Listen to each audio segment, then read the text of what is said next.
Buenos días, hermanos, que el Señor los continúe bendiciendo. Hermanos y hermanos, los amados de Dios, que fueron llamados a ser santos. Que la gracia y la paz de Dios, nuestro Padre, y del Señor Jesucristo, sea con ustedes. Damos gracias a Dios en esta mañana por todos y cada uno de ustedes, hermanos, y ruego a Dios que para que nos ayude a que nos fortalezcamos unos a otros con esta fe que ustedes y yo compartimos. En esta mañana continuamos con el discipulado de la Iglesia Bautista Las Delicias. Buen comienzo con la clase 5. El tema de la clase 5 es congregándose con la familia de Dios. Cuando piensas en la iglesia, ¿qué imágenes te vienen a la mente? Bueno, la Escritura nos da algunas formas para pensar acerca de la iglesia. Primero, la iglesia es representada como un edificio. Cuando Pablo se dirigió a la iglesia de Corinto, en 1 Corintios 3:9, y les recuerda, porque nosotros somos colaboradores de Dios y ustedes son el campo de cultivo de Dios, son el edificio de Dios. La iglesia también es representada como un cuerpo.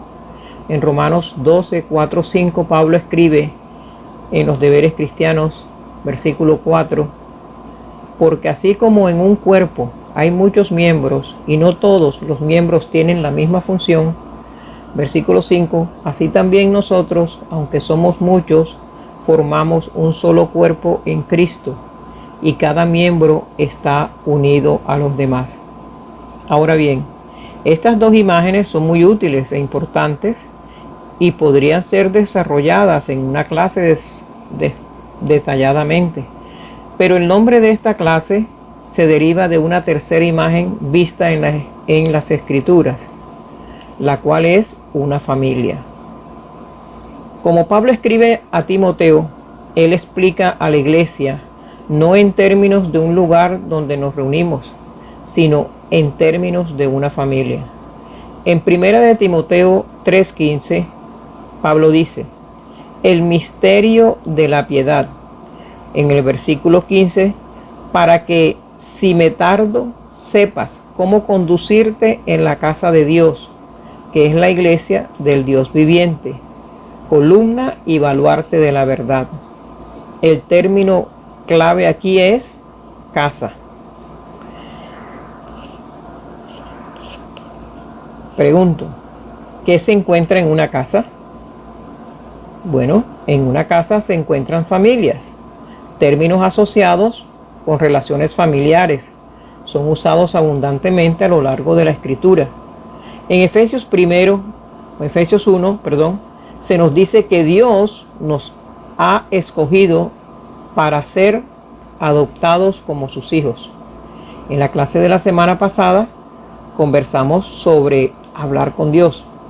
Y allí en Lucas 11, Jesús utilizó muy poderosamente la relación entre un padre y un hijo para enseñarnos acerca de nuestra relación con Dios y cómo orar. La iglesia es referida como la novia de Cristo en Apocalipsis, y los escritores del Nuevo Testamento se refieren a otros cristianos como hermanos en Cristo.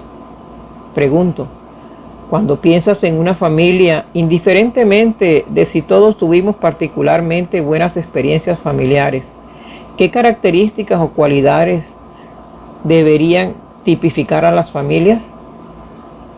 Bueno, tenemos que el amor, cuidado, protección, disciplina, unidad, relaciones significativas.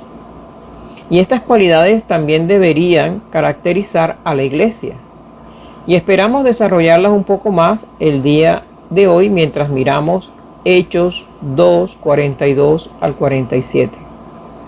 Si vamos un poquitico atrás en el versículo 41, dice la palabra, fue así como los que recibieron su palabra fueron bautizados, y ese día se añadieron como 3,000 personas, las cuales, dice el versículo 42, se mantenían fieles a las enseñanzas de los apóstoles y en el mutuo compañerismo, en el partimiento del pan y en las oraciones.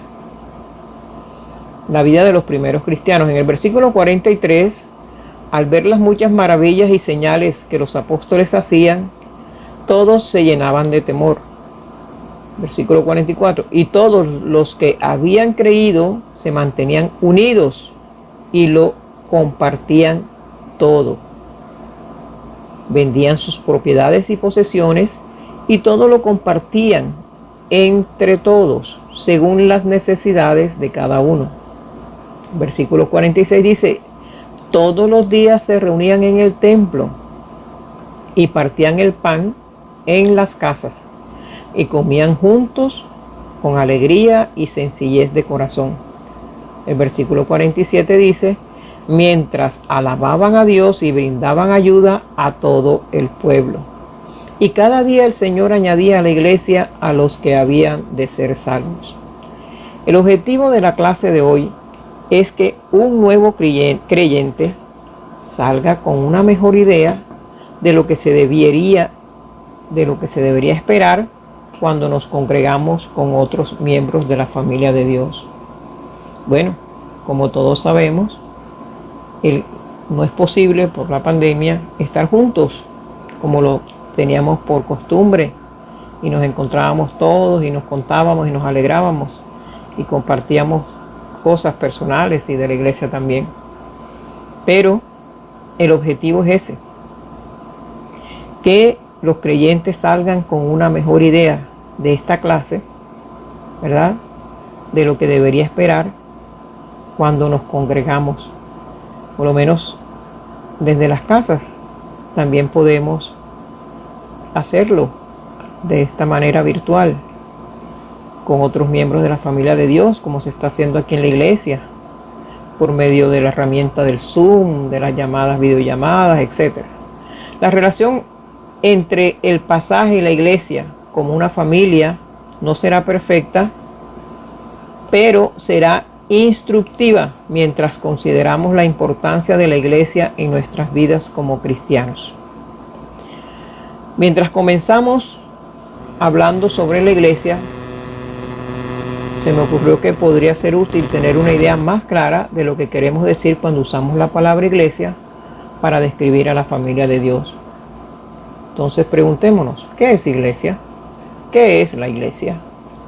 La elección de Dios de una comunidad de personas diferentes para reflejar su gloria es un tema central en el Antiguo y el Nuevo Testamento. En 1 de Pedro 2:9, Pedro escribe la esencia de lo que la iglesia es, el pueblo de Dios. Cuando dice en el versículo 9, pero ustedes son linaje escogido, real sacerdocio, nación santa, pueblo adquirido por Dios, para que anuncien los hechos maravillosos de aquel que los llamó de las tinieblas a su luz admirable. En Éxodo describe al Israel del Antiguo Testamento en un estilo similar. Por tanto, así como la nación de Israel fue escogida de entre las naciones para proclamar y testificar la gloria de Dios, con la obra completa de Cristo, la iglesia se ha convertido en el nuevo Israel, y los individuos de cada lengua, tribu y nación han sido llamados del mundo para llevar un testimonio colectivo de Dios. Nosotros colectivamente, como la familia de Dios, la iglesia, alabamos a Dios y le damos gracias. La iglesia universal contra la iglesia local. Hay dos formas elementales e interdependientes de entender lo que significa ser parte de la familia de Dios. La iglesia, ambas definidas para nosotros en la Escritura. Primero, cuando nos convertimos en un nuevo creyente y somos, como Efesios 1 dice, incluidos en Cristo, nos convertimos en un miembro de la iglesia universal. Pregunto, ¿Alguien sabe a lo que quiero decir cuando me refiero a la Iglesia Universal? La Iglesia Universal es definida como la comunidad de verdaderos creyentes a lo largo de la historia. Esta definición comprende que la Iglesia está hecha de todos aquellos que son realmente salvos, tanto los creyentes en los tiempos del Nuevo Testamento como los de los tiempos del Antiguo Testamento, todos aquellos cuyos nombres están escritos en el libro de la vida del Cordero, como se describe en Apocalipsis. En segundo lugar, como evidencia de que somos verdaderamente parte de la Iglesia Universal, somos también llamados a comprometernos a congregarnos regularmente con otros miembros de la Iglesia Universal en una iglesia local, como iglesia, por ejemplo, la Iglesia Bautista Las Delicias. Es la iglesia local en donde todos nos estamos congregando en este momento. Ahora bien, no verás los términos iglesia universal o local en la Biblia, pero el uso dual de la palabra iglesia puede ser vista en muchas instancias a través de la Escritura. Hay quienes dicen que como cristianos somos parte de la Iglesia Universal, por lo que no es tan importante la iglesia local. La iglesia local es tan solo una institución creada por el hombre sin mucho mérito, dice. Pero nos preguntamos, ¿qué podría estar mal con esta idea? Esto claramente atropella mandamientos bíblicos claros de no dejar de congregarnos. En Hechos 10:25 lo encontramos. Además, ignora la asunción a través de la Escritura que como cristianos debemos reunirnos localmente o en un ambiente congregacional. Las epístolas están escritas para tratar asuntos en iglesias locales. Y la lista de referencias y pasajes donde la palabra iglesia se refiere a una congregación local podría seguir y seguir. De hecho, de las aproximadamente 115 veces de eclesia con K, la palabra para iglesia es usada en el Nuevo Testamento, el 90% de las veces se refiere a una iglesia local de creyentes. Por esa razón, William Tyndale, en su primera traducción de la Biblia al idioma inglés en el siglo XVI, tradujo la palabra iglesia con congregación. El punto es que la iglesia local aparece en la Escritura. Una congregación local es la manifestación visible de la iglesia y la principal forma a través de la cual Dios lleva a cabo su propósito. Entonces, un punto que vamos a ver es congregándose con la familia de Dios, la iglesia local. Ahora que hemos establecido las bases bíblicas para la iglesia, veremos su importancia en el plan de Dios. Entonces, ¿qué ocurre en la iglesia? ¿Cómo se ve nuestro tiempo juntos? Para responder esto pasamos a Hechos 2, del 42 al 47. Pero miremos antes el 41. Fue así como los que recibieron su palabra fueron bautizados. Y ese día se añadieron como 3,000 personas.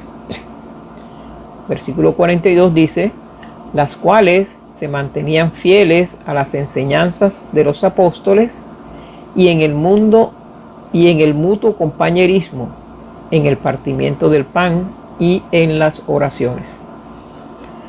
La vida de los primeros cristianos, dice a partir del versículo 43, al ver las muchas maravillas y señales que los apóstoles hacían, todos se llenaban de temor, y todos los que habían creído se mantenían unidos y lo compartían todo. Vendían sus propiedades y posesiones, y todo lo compartían entre todos, según las necesidades de cada uno. El versículo 46 dice, todos los días se reunían en el templo y partían el pan en las casas, y comían juntos con alegría y sencillez de corazón. El versículo 47 termina diciendo, mientras alaban a Dios y brindaban ayuda a todo el pueblo. Alababan a Dios y brindaban ayuda a todo el pueblo. Y cada día el Señor añadía a la iglesia a los que habían de ser salvos. Como parte de nuestra discusión hoy, quiero discutir las características de la iglesia de Hechos a la luz de cómo enfocamos la iglesia para que puedas hacer conexiones entre el testimonio de la Escritura y nuestras prácticas en esta iglesia local. Como antecedente, el Espíritu Santo ha venido en el día de Pentecostés y Pedro acaba de predicar su primer sermón, llamando a todos al arrepentimiento y a creer en Jesucristo para el perdón de sus pecados. Al igual que lo hicimos la semana pasada con el Padre Nuestro, la clase que dictó la hermana Noris, vamos a discutir las características de la iglesia local descritas aquí en Hechos 2 y vamos a intentar demostrar lo que deberías esperar de una reunión con la familia de Dios y lo que experimentarás mientras continúes asistiendo a esta congregación donde estás asistiendo.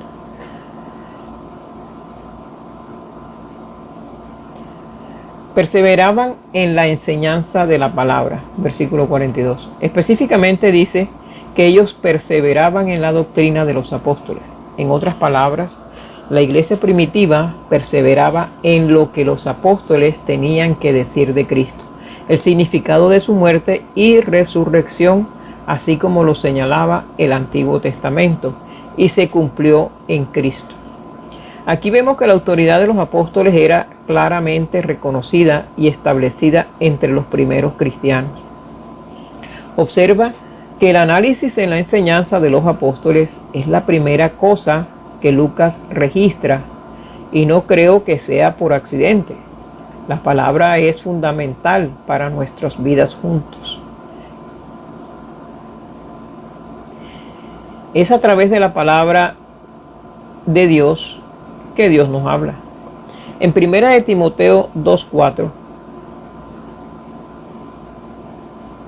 esa clase en la clase 3 vimos que Dios nos habla, ¿verdad? ¿Y cómo nos habla Dios? A través de la palabra. Es una de las formas, es uno de los medios por medio de los cuales Dios nos habla. En 1 de Timoteo 2:4 dice, porque esto es bueno y agradable delante de Dios nuestro Salvador. Versículo 4, el cual quiere que todos los hombres sean salvos y lleguen a conocer la verdad.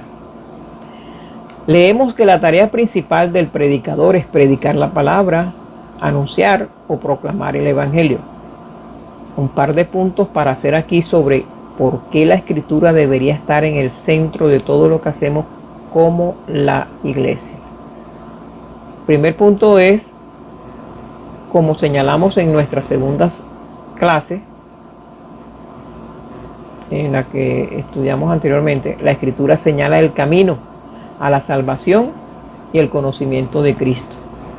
De nuevo en 2 de Timoteo 3:15 Pablo escribe que la escritura es la que nos hace sabios para la salvación por fe en Cristo Jesús. Así que es la palabra la que trae luz y vida y nos revela a Dios. Tanto el Antiguo Testamento como el Nuevo Testamento nos revelan el carácter de Dios, su plan de redención por nosotros, y es la regla de fe para nuestras vidas mientras estemos en esta tierra. No solo nos hace sabios para la salvación. Como segundo punto vemos que la palabra nos protege de la ignorancia y el error respecto a las cosas de Dios. En su libro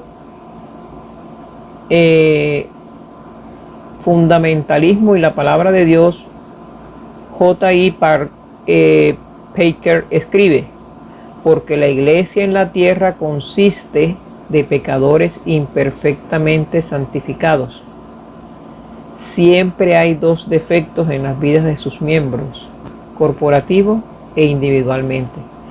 Estas son ignorancias y errores porque causan omisiones y equivocaciones en la creencia y en el comportamiento.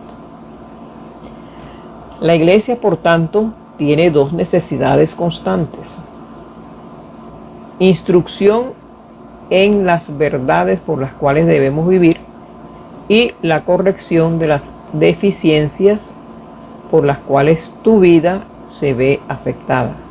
La escritura está diseñada para satisfacer esta doble necesidad.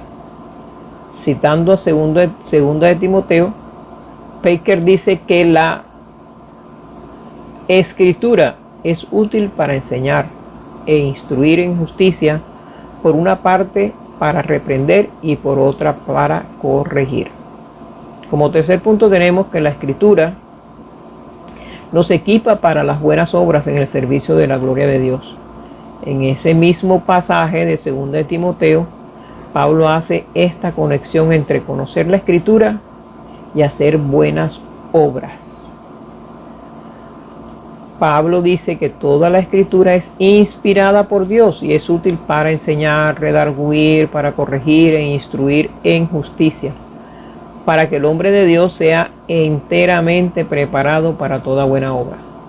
Cuanto más somos enseñados de la palabra de Dios, más maduraremos y le conoceremos, y más seremos los equipados para servir a otros cristianos, otros miembros de la familia, como se ordena en la escritura. Como resumen tenemos que la palabra es provechosa para, primero, salvación, segundo, protección y tercero, entrenamiento. Así que si has pasado tiempo en nuestra iglesia, como sé que sí, todos tenemos un tiempo diferente, pero hemos pasado un tiempo,